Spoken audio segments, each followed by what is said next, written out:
108 दिन की यात्रा, 3000 किलोमीटर की दूरी। दिल्ली में जैसे ही राहुल गांधी के कदम पड़े, रॉकेट की रफ्तार से सियासी बयान राजधानी के वायुमंडल को भेदने लगे। भारत जोड़ो यात्रा के दिल्ली चैप्टर की शुरुआत से पहले ही राहुल ने यात्रा का विश्लेषण किया था और इसी बहाने बीजेपी और संघ पर निशाना साधा था। ये यात्रा बेरोजगारी के खिलाफ है,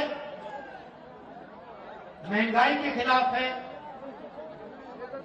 डर के खिलाफ है और नफरत के खिलाफ है। पिछले सालों में आप इनकी सब पॉलिसीज देख लीजिए। जब आपको डर नहीं लगता तो नफरत नहीं पैदा हो सकती, और यही आरएसएस के लोग करते हैं। ये डर फैलाते हैं और फिर उस डर को नफरत में बदलते हैं। अब बारी बीजेपी की थी। राहुल के बयान का जवाब अनुराग ठाकुर ने दिया और ऐसे सवाल उठाए जो गांधी परिवार को नश्तर की तरह चुभते हैं। राहुल जी, पूरी दुनिया भर में चीन, कोरिया, जापान में लाखों केस कोरोना के आ रहे हैं। अस्पतालों के बाहर लंबी कतार लगी है, शवों का ढेर लगा है, लेकिन आपको देश की सुरक्षा नहीं, आपको तो देश हित नहीं, परिवार हित पहले है। केंद्रीय मंत्री अनुराग ठाकुर के इस बयान का जवाब चिदम्बरम ने तंज कसते हुए दिया। I won't be surprised if Mr. Anurag Thakur repeats what he said some time ago. Gole maro. He might say even that. Look at the tremendous response to the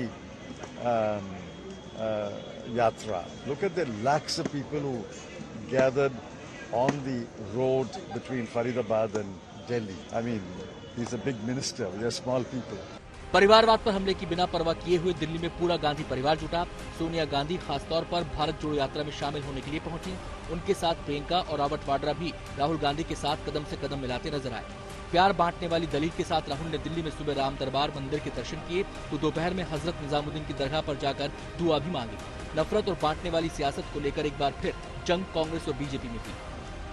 जो कोई नफरत छोड़ो भारत जोड़ो में विश्वास रखता है, जो कोई विश्वास करता है कि झूठे वादे तो छोड़ो भारत जोड़ो, आर्थिक विषमताओं से छुटकारा मिले, ये वही लोग हैं जिन्होंने तब भी कोविड प्रोटोकॉल तोड़े थे, जिन्होंने तब भी भय और भ्रम फैलाया था, जिसके कारण हजारों नहीं लाखों लोगों की जानें भी गई। आज भी जब देश और दुनिया के सामने संकट है तो कांग्रेस जिम्मेदारी को छोड़कर भ्रष्ट लोगों को जोड़ने का, परिवार को जोड़ने की ये यात्रा कर रही है।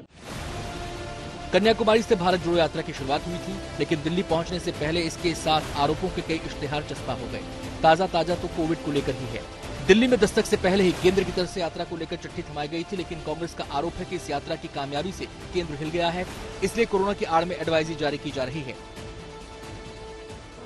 आपने टीवी पे नहीं देखा होगा मगर इंटरनेट पे देखा होगा, इसमें हिंदू, मुस्लिम, सिख, ईसाई सारे के सारे चल रहे हैं, हर जात के लोग चल रहे हैं, इसमें अमीर लोग चल रहे हैं, गरीब लोग चल रहे हैं, किसान, मजदूर, हर भाषा बोलने के लोग चल रहे हैं। टुकड़े टुकड़े गैंग चल रही है, उनके समर्थक चल रहे हैं। जो देश का नामो निशान मिटाने की सोचते हो वो भारत जोड़ने की बात ही कैसे कर सकते हैं। जिनकी यात्रा में नफरत का बीज बोने वाले हों वो मोहब्बत की दुकान खोलने की बात ही कैसे कर सकते हैं। वैसे इस यात्रा का अंत कश्मीर में होना है, लेकिन साल के आखिर में 7 दिनों का विश्राम होना है और फिर नए साल में यात्रा फिर से शुरू होगी। इसे लेकर संसदीय कार्य मंत्री ने दावा किया कि राहुल विदेश जाने वाले हैं, तो कांग्रेस ने पूछा अगर राहुल विदेश नहीं गए तो क्या वो माफी मांगेंगे। हमने तो डिमांड काउंट किया है बीएससी में आके, वो जयराम रमेश उनको पता नहीं है क्योंकि उनके नेता के साथ वो उधर घूम रहे हैं, और नेता का भी आप देखो वो 1 सप्ताह के लिए बंद कर रहे हैं भारत जोड़ो और विदेश जा रहे हैं। तो ये क्या होता है, एक सप्ताह के लिए भारत जोड़ो भी बंद करके विदेश जाने का सोच रहे हैं। जहाँ तक देश विदेश का बात है तो उसका हम जवाब भी नहीं देना चाहते हैं। कल जयराम जी ने एक अच्छी बात कही है, उन्होंने कहा है कि अगर ऐसा होगा तो प्रहलाद जोशी जो है, अगर नहीं होगा तो प्रहलाद जोशी माफी मांगेगा, अगर होगा तो हम माफी मांगेंगे। इसके लिए बीजेपी तैयार है, माफी मांगेगी पब्लिकली। ये पहले दिन से जो है ना उसका तरीका है कि विपक्ष के किसी भी नेता को बदनाम करना, ताकि जनता के सामने ना कोई विकल्प ना दिखाई दे। और जनता के सामने जब कोई विकल्प नहीं दिखाई देगा तो लोग मजबूरी में भाजपा के साथ रहेंगे। भारत जोड़ो यात्रा अब तक 9 राज्यों के 46 जिलों से होती हुई 3000 किलोमीटर का फासला तय कर चुकी है। इस यात्रा की प्लानिंग के तहत करीब 3570 किलोमीटर की कुल दूरी है, जो देश भर के 12 राज्यों और 2 केंद्र शासित प्रदेशों को कवर करेगी। इस यात्रा से कांग्रेस को क्या हासिल हुआ, इसका आकलन तो कांग्रेस भी लगा रही होगी। इसी यात्रा के बीच 2 राज्यों में चुनाव हुए। हिमाचल में कांग्रेस की सरकार बन गई, लेकिन गुजरात में ऐतिहासिक हार का मुंह देखना पड़ा। एमसीडी चुनाव में कांग्रेस की भद्द पिट गई। अब इसका इफेक्ट कई राज्यों में होने वाले विधानसभा चुनाव के साथ साथ 2024 के लोकसभा चुनाव में क्या होता है, उसका विश्लेषण बाकी है। सवाल यह है कि राहुल गांधी क्या वोटरों को कांग्रेस के साथ जोड़ पाएंगे, चुनावी सियासत में बीजेपी को टक्कर दे पाएंगे।